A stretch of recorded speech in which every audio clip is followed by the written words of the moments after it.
ayo kita singkap tabir makna, mentafsir dengan bijaksana. Kematian yang pasti tiba, semakin merapati kita.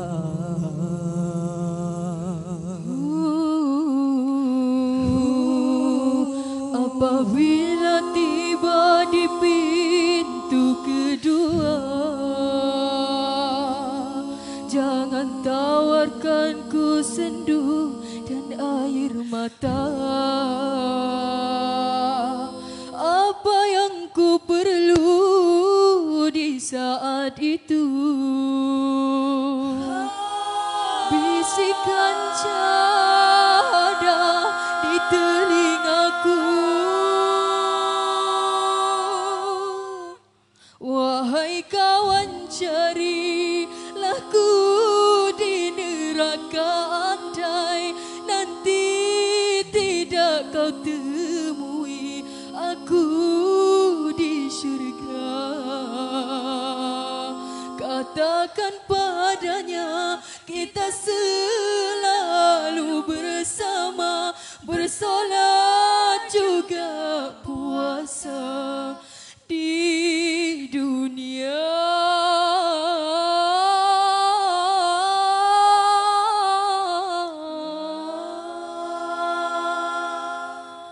Malu untuk ku ungkitkan kepadamu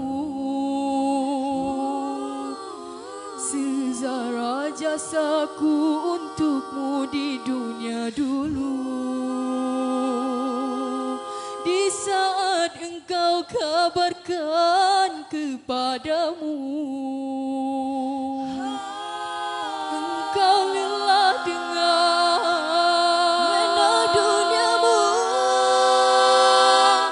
mena duniamu.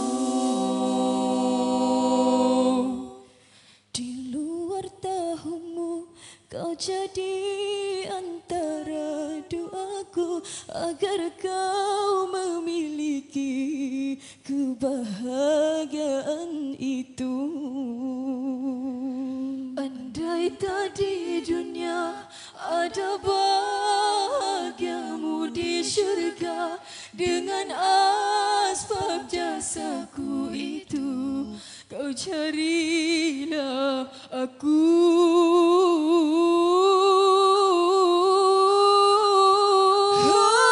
Wahai kawan, carilah ku di neraka, andai nanti tidak kau temui aku di syurga.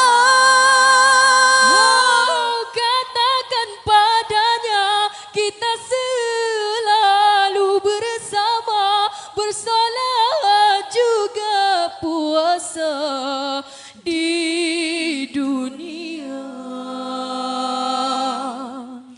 Usahalah bertemu Rasulullah, pohonlah syafaat darinya, sampaikan salam rinduku pada baginda,